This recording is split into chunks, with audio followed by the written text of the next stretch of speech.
रहमानिर्रहीम। अस्सलाम वालेकुम स्टूडेंट्स। बेटा आज हमारा लेक्चर नंबर 8 है और आज हम स्टार्ट करने जा रहे हैं इंडस्ट्रियल केमिस्ट्री के बारे में। लेक्चर नंबर 8 है हमारा और हमारे चैप्टर का नाम है जी, हमारा चैप्टर है चैप्टर नंबर 15 जिसका नाम है इंडस्ट्रियल केमिस्ट्री या इंडस्ट्रीज़ इन पाकिस्तान। ठीक है, तो आज के जो हमारे कंटेंट्स हैं वो हैं जी फर्टिलाइज़र इंडस्ट्री और सीमेंट इंडस्ट्री। तो इस चैप्टर में हमने दो इंडस्ट्रीज़ को डिस्कस करना है और सबसे पहले हैं जी हमारे पास फर्टिलाइज़र्स। तो फर्टिलाइज़र्स क्या होती हैं बेटा? These are the chemicals added to the soil to make up the deficiency of nutrients. ये तो है इसकी बहुत ही सिंपल वर्ड्स में मैंने डेफिनेशन जो आपके सामने बयान की है कि फर्टिलाइज़र्स ऐसे केमिकल्स हैं जो कि ज़मीन के अंदर न्यूट्रिएंट्स की कमी को पूरा करने के लिए डाली जाती है। तो फर्टिलाइज़र खाद जो है ये ऐसे केमिकल्स हैं, मैन मेड केमिकल्स हैं जो कि ज़मीन के अंदर जो न्यूट्रिएंट्स कम हो जाते हैं उनकी कमी को, डेफिशिएंसी को पूरा करने के लिए ऐड किए जाते हैं। ठीक है, तो बेटा ऐसे होता है कि ज़मीन जो है अगर एक ही ज़मीन के ऊपर बार बार फसल बोई जाती है तो उसकी वजह से ज़मीन जो है उसमें न्यूट्रिएंट्स की कमी हो जाती है। ठीक है, तो इस वजह से जो अगली आप फसल वहाँ पर बोते हैं तो वहाँ पर जो फसल की ग्रोथ है या जो पैदावार है वो इतनी अच्छी नहीं होती। इस वजह से फसल जो है उसको मज़ीद न्यूट्रिएंट्स की ज़रूरत होती है। तो आज के जो दौर है उसके मुताबिक इस वजह से हम खादें जो है वो डालते हैं अपनी ज़मीन पे। ठीक है, तो ये जो यहाँ पर एक क्वेश्चन राइज होता है जी, वाई वी नीड फर्टिलाइज़र्स। तो इसका आंसर हम इस तरह से कर सकते हैं कि अगर बहुत ज़्यादा फ्लड्स आते हैं, सैलाब आते हैं, बारिशें आती हैं या हम एक ही ज़मीन पे बार बार कोई फसल बोते हैं तो उसकी वजह से ज़मीन जो है उसमें न्यूट्रिएंट्स की कमी हो जाती है। तो उन कमी को पूरा करने के लिए हम आर्टिफिशियल केमिकल्स जो हैं वो ऐड करते हैं ताकि उन न्यूट्रिएंट्स की कमी को पूरा किया जा सके। तो बेटा ये जो न्यूट्रिएंट्स हैं हमारे पास ये दो तरह के हो सकते हैं, माइक्रो न्यूट्रिएंट्स भी और मैक्रो न्यूट्रिएंट्स भी। तो सबसे पहले हम माइक्रो न्यूट्रिएंट्स की बात करते हैं। बेटा माइक्रो लफ्ज़ का मतलब होता है, ये मैं देखती हूँ, ये आप देख सकते हैं कि जो है आपके पास ये जो माइक्रो न्यूट्रिएंट्स हैं, माइक्रो का मतलब होता है स्मॉल। ठीक है, तो आप डेफिनेशन में भी देख सकते हैं कि nutrients which are required in small amount, for example जैसे कि बोरोन है, कॉपर है, मैंगनीज है और आयरन है। ठीक है, तो ये आपके पास माइक्रो न्यूट्रिएंट्स हैं। इसके बाद हम बात करते हैं मैक्रो न्यूट्रिएंट्स की। तो जो मैक्रो न्यूट्रिएंट्स हैं ये आप देख सकते हैं, इसमें आप ये मैक्रो न्यूट्रिएंट आप देख सकते हैं। मैक्रो लफ्ज़ जो है इसका मतलब होता है लार्ज। तो मैक्रो न्यूट्रिएंट्स जो हैं इसमें आप देख सकते हैं these are required in large amount, for example जैसे कि ये नाइट्रोजन है, फास्फोरस है, पोटाशियम है, कार्बन है, हाइड्रोजन है और ऑक्सीजन है। तो बेटा ये जो नाइट्रोजन, फास्फोरस और पोटाशियम है ये बहुत ही ज़्यादा इंपॉर्टेंट न्यूट्रिएंट्स हैं। तो इसलिए आपने इनको अच्छी तरह से याद कर लेना है। ये आपके एक्सरसाइज का एमसीक्यू भी है कि प्लांट्स की हेल्दी ग्रोथ के लिए कौन कौन से न्यूट्रिएंट्स जो हैं वो ज़रूरी होते हैं। तो आपने इसको NPK के नाम से याद कर लेना है। N nitrogen, P phosphorus and K potassium. तो इसके बाद हम बात करेंगे जी qualities of fertiliser. Good fertiliser जो एक अच्छी खाद है उसके अंदर कौन कौन सी खसूसियात होनी चाहिए। तो सबसे पहले हम बात करेंगे कि जो खाद आपने, एक अच्छी खाद जो है उसकी खसूसियात में सबसे पहले बात तो ये है कि वो रेडीली अवेलेबल हो, ईजीली अवेलेबल हो। मतलब ऐसी नहीं कि वो फर्टिलाइज़र जो है वो आपको अपने एरिया से मिले ही ना, उसको लाने के लिए आपको कहीं दूर दराज जाना पड़े। तो ऐसे नहीं, आपकी जो फर्टिलाइज़र है, अच्छी फर्टिलाइज़र की सबसे अच्छी खूबी ये है कि वो ईज़िली अवेलेबल हो। Number 2 should be cheap.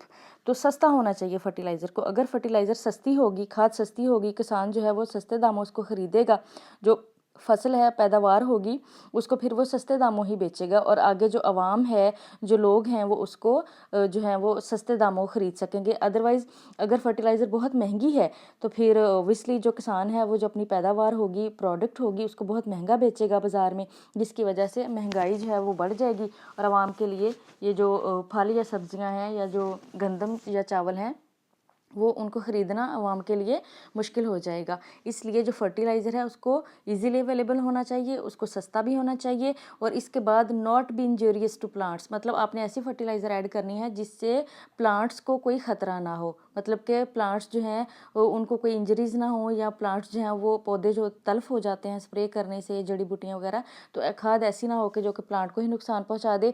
इसके अलावा जो खाद है उसको स्टेबल होना चाहिए, अवेलेबल होना चाहिए फॉर लॉन्गर टाइम्स। कि स्टेबल हो और पौधों के लिए जो लंबे अरसे तक वो ज़मीन में मौजूद रहे और अवेलेबल रहे, ताकि पौधे जो हैं उसको न्यूट्रिएंट्स को इस्तेमाल कर सकें।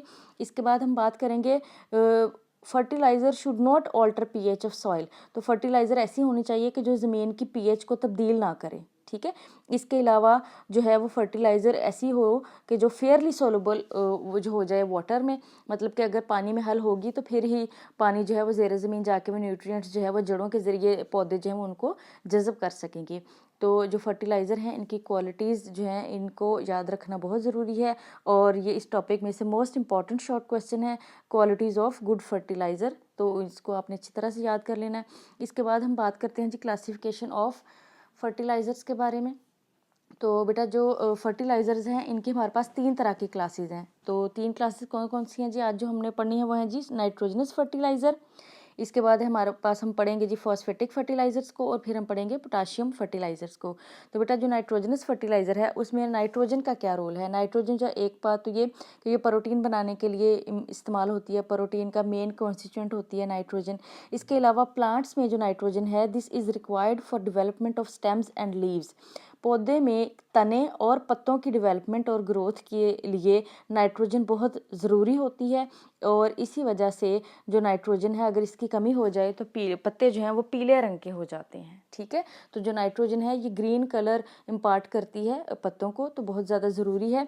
इसीलिए नाइट्रोजन कंटेनिंग 3 फर्टिलाइज़र्स हैं जिनके बारे में अभी हमने पढ़ना है।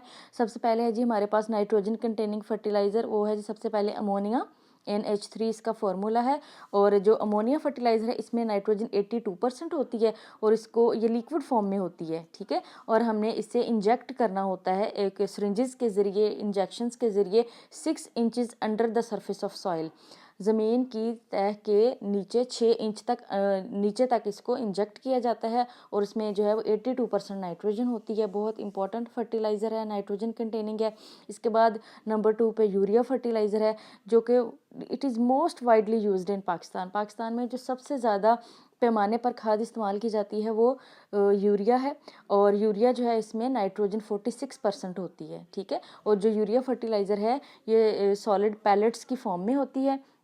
इसका जो प्रोसेस है जो है वो बनाने का वो बहुत ही कॉमन है और बड़ा ही आसान सा है। सॉलिड फॉर्म में इसकी प्रिल्स बनती हैं, गोलियां सी या मतलब बॉल्स बनते हैं, उनको पैक किया जाता है और इस तरह से इसको इस्तेमाल किया जाता है। और नंबर 3 पे हमारे पास जो नाइट्रोजनस फर्टिलाइज़र है वो है जी ammonium nitrate fertiliser. Ammonium nitrate NH4NO3 इसका फॉर्मूला है अमोनियम नाइट्रेट, और इसमें जो है वो टोटल 33 से लेकर 33.5% तक नाइट्रोजन होती है। और ये वाली जो फर्टिलाइज़र है इस टॉपिक में से जो मोस्ट इंपॉर्टेंट MCQ आता है वो ये है जी it can not be used for paddy rice due to microbial bacteria.